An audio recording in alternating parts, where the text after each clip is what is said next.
Suara ponsel terdengar nyaring di telinga. Pak Ahmad yang sedang fokus menonton berita di televisi jadi merasa terganggu karena ponsel Feby yang ditaruh di ruang tamu terus berdering. "Feby, ini HP berbunyi," teriak Pak Ahmad. "Sebentar Pak." Petik 2. Pak Ahmad sekelias melihat panggilan masuk di ponsel putrinya. Ternyata yang menelpon putrinya itu adalah Febri. Setelah beberapa menit ponselnya berbunyi lagi. Kali ini bukan Febri melainkan Jaki. "Siapa Jaki?" tanya Pak Ahmad pelan. "Feb, HP-mu bunyi terus." "Iya Pak, sebentar lagi selesai." Pak Ahmad kembali fokus pada berita yang dia lihat di televisi. Selang beberapa menit ponselnya pun berbunyi lagi. "Angkat saja Pak, siapa tahu penting," sahut Bu Siti.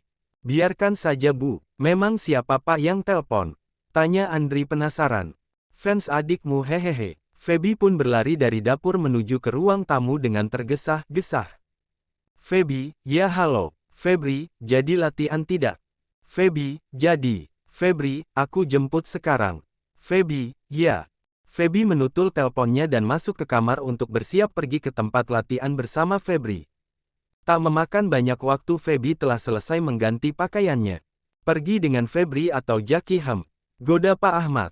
"Febri," jawab Feby dan tidak menyadari perkataan Pak Ahmad. Seperkian detik Feby tersadar. "Hah? Apa Pak?" Petik 2. "Ah tidak, kok Bapak tahu soal Jaki?" gumam Feby namun Feby tidak mau menggubrisnya. "Aku pamit ya." Feby menyalami tangan kedua orang tuanya dan juga kakaknya.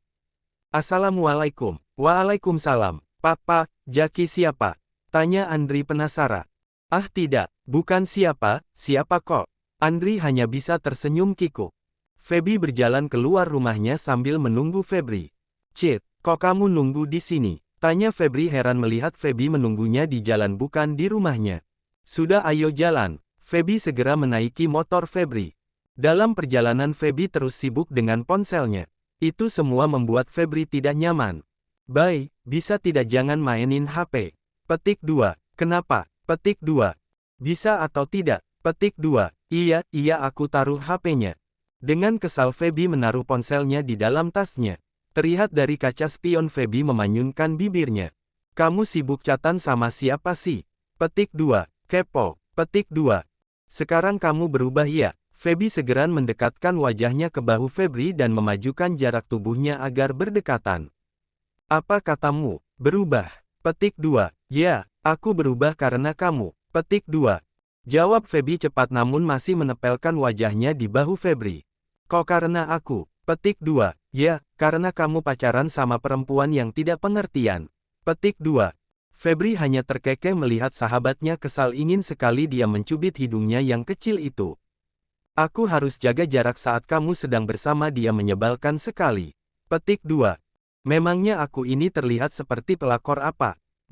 Bisanya dia mencurigaiku.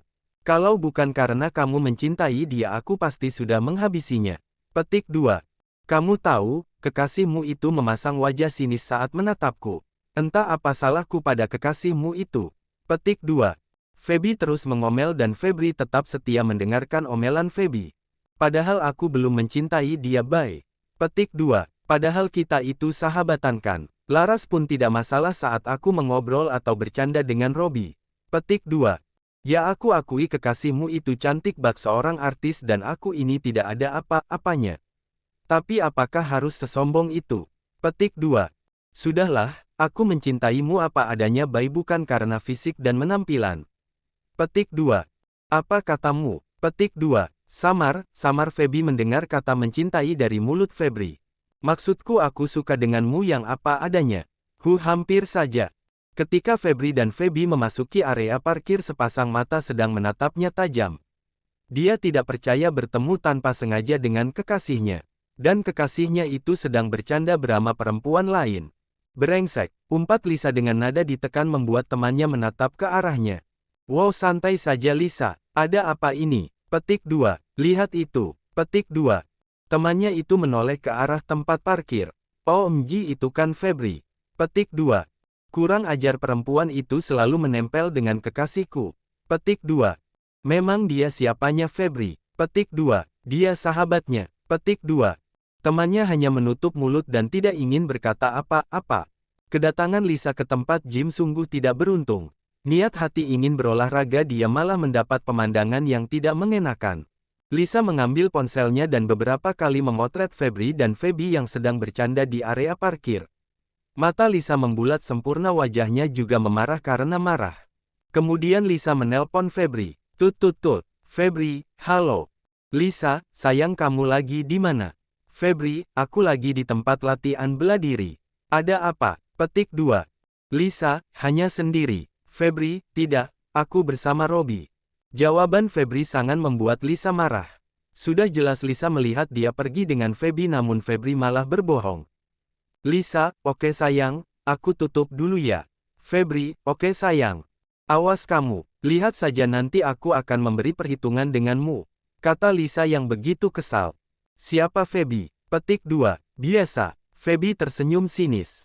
Nenek lampir. Petik 2. Hus tidak boleh berkata seperti itu. Cie ngembela pacar. Bukan seperti itu, aku tidak ingin sahabatku jadi orang yang kasar. Iya, ih. Febri gemas dengan ekspresi Feby, lalu Febri mencubit hidungnya.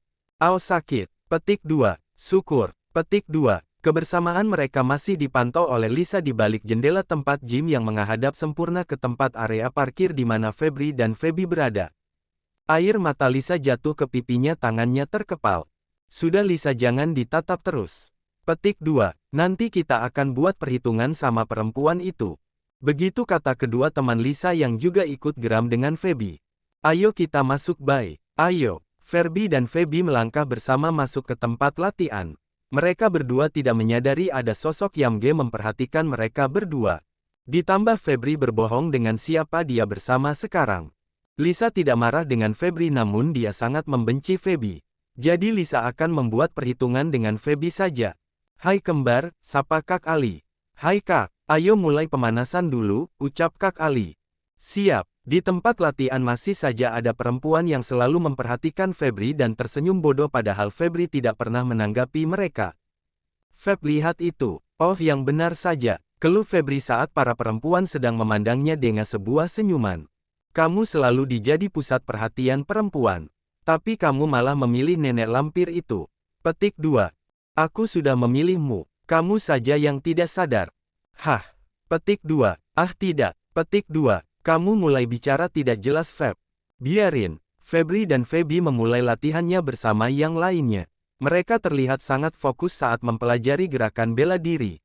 Setelah selesai latihan, Febri dan Feby pergi meninggalkan tempat tersebut. Mau jajan dulu tidak? Petik 2. Langsung pulang saja Feb, nanti malam kita kan harus latihan. Baiklah, kita pulang sekarang. Febri memacukan motornya dengan kecepatan sedang. Seperti biasa Febri selalu mengantar Feby pulang terlebih dahulu. Malam hari telah tiba, Feby berjalan sendiri menuju pos roda. Di sana sudah ada Robby, Denny dan Sahrul yang menunggu kedatangannya. Sedangkan Febri sedang mengantar Bu Irma ke apotik. Setelah itu Febri akan ke pos ronda. Febri belum datang guys, tanya Feby pada mereka yang sedang berkumpul. Belum Feb. Feby pun duduk di samping Robby. Apa Febri menjemput pacarnya? Tanya Feby pada Robby. Tidak, katanya mengantar Tante Irma, setelah itu langsung ke sini. Oh, tenang, kali ini tidak akan ada Lisa, hehi. Mau ada dia juga tidak apa-apa. Paling aku akan jaga jarak sama Febri. Kawan, pokoknya besok kita harus masuk final ya, kata Sahrul. Siap. Feby, kamu harus fokus, titah Sahrul. Siap, jangan dipikirkan soalnya pacarnya Febri, jika besok dia datang anggap saja dia gak ada, kata Sahrul. Iya Feb, kalau dia memandangmu sinis balik sinis aja. Petik 2. Kok kalian ngomongnya gitu? Petik 2. Karena kita mengetahuinya Feb, dan kami merasa ada jarak di antara kau dan Febri, balas Denny dengan serius. Ya tenang saja, ting, ting, ting. Ada tukang bakso tuh, kata Robby. Berhenti Rob, kita begal, hahaha, ucap Sahrul sambil tertawa. Mang, tukang bakso itu berhenti. Ya, Mang bakso 4 ya, ucap Robby. Siap, tukang bakso dan tukang jajanan yang lain sudah menjadi langganan mereka dan sudah mengenali mereka berlima. Satu lagi temanannya kemana Rob? Tanya Mamang tukang bakso. Lagi pergi Mang, nanti juga datang kemari. Kirain absen gak main dulu. Mamang tukang bakso segera membuai pesanan untuk mereka. Terlihat Sahrul dan Denny pergi ke warung untuk membeli minuman, rokok dan kerupuk untuk topping bakso mereka.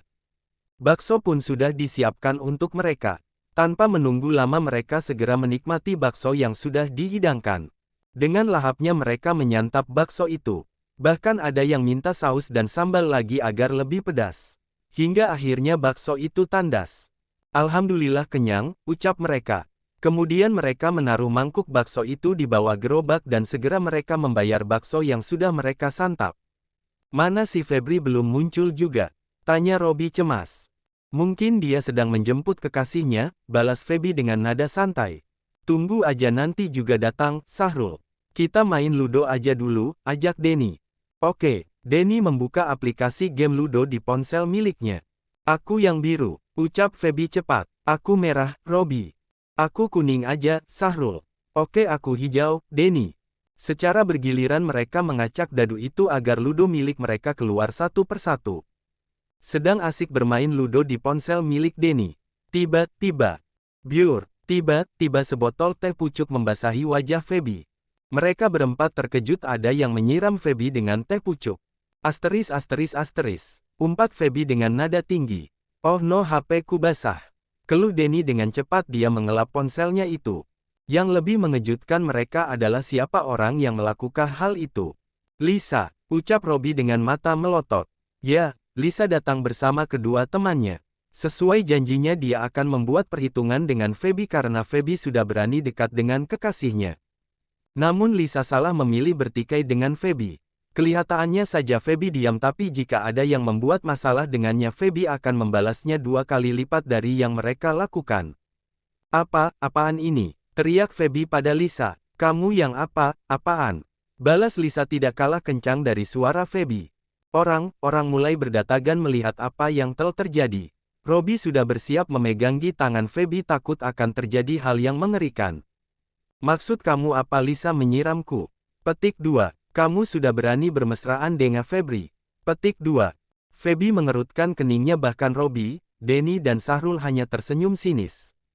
Bermesraan? Kapan? Petik 2. Ini lihat. Lisa menunjukkan foto Febri dan Feby yang asik bercanda di tempat parkir siang tadi. Setiap Sabtu memang kita sering berlatih bela diri di tempat itu. Jawab Feby santai. Seenggaknya kamu hargai perasaanku. Balas Lisa emosi. Aku akan menjauhinya, tapi bisakah kamu memintanya dengan cara baik-baik? Kami hanya bersahabat. Petik 2. Di depanmu dia akan berkata manis Lisa, dasar asteris. Ucap salah satu teman Lisa. Hei jaga ucapanmu, ucap Feby. Plak, tiba-tiba Lisa menamparkan Feby dengan kencang. Lisa, teriak Robby. Denny dan Sahrul juga ingin bertindak namun Feby menghadang. Tidak sepadan kalau kalian melawan perempuan. Biar aku yang hadapi kalian diam saja. Ucap Feby sambil menundukkan kepalanya. Dasar cewek murahan. Kasihan orang tuanya membesarkan anaknya untuk menjadi pelakor memang didikan tidak baik, umpat Lisa dengan kata-kata yang menyinggung orang tua Feby. Dengan cepat Feby mencekik leher Lisa dan membuat orangnya di sekitarnya panik. Feb, petik 2. Feb lepas Feb, dia bisa mati. Petik 2. Feby tidak bergeming sedikit pun. Tatapannya sangat tajam dan mematikan mungkin kemarahannya sudah memuncak. Lisa kesakitan dan mulai tidak bisa bernafas. Telepon Febri, teriak Robby. Sahrul mengambil ponselnya dan menelpon Febri. Namun tidak direspon oleh Febri. Gak diangkat. Petik 2. Feby tenang oke. Lepasin dia Feb. Petik 2. Kalau lu menghina gue masih bisa terima. Tapi kalau lu ngehina orang tua gue sampai mati pun gak akan gue lepasin. Petik 2. Hei lepaskan temanku. Petik 2. Kalau dia kenapa aku tuntut kamu. Petik 2. Begitu kata temannya Lisa, namun Feby masih enggan melepaskan. Akhirnya beberapa bapak dan anak muda datang memisahkan. Mereka juga mencoba menenangkan Feby yang sudah diselimuti emosi. Feb ayolah lepaskan tenang oke, bujuk Robby. Perlahan Feby mengendurkan tangannya dan Lisa terlepas dari cekikan Feby. Kurang ajar kamu, umpat Lisa lagi. Hei sudahlah jangan mencari ribut, teriak Denny. Feby masih dipegangi oleh Robby, Sahrul dan Denny. Bahkan dibantu dengan mamang tukang bakso dan beberapa anak muda. Sudah salah malah menyerangku tidak tahu diri. Petik 2. Aku juga memperingatiku agar tidak mendekati Febri tapi kamu masih mendekatinya. Petik 2. Lisa terus memaki Feby seakan menantangnya. Dia sahabatku, teriak Feby dan berusaha memberontak. Sebelum mengenal lu dia sudah mengenal gue. Gue yang mengenalnya sejak kecil. Lu tahu apa tentang dia hah? Petik 2. Iya kamu sahabatnya, tapi aku kekasihnya seharusnya kamu tahu diri. Dasar perempuan murahan, teriak Lisa lagi. Brengsek, umpat Feby. Seketika Feby bisa meleparkan diri dari merauke yang memeganginya. Secepatnya Feby berlari ke arah Lisa dan sudah siap untuk menghajarnya. Mereka tidak bisa menggapai Feby yang sudah berlari kencang ke arah Lisa. Feby melayangkan tangannya dan mengarah pukulannya tepat ke wajah Lisa. Baf! Pukulan itu tepat mengenai wajah, namun bukan wajah Lisa yang terkena pukulan Feby.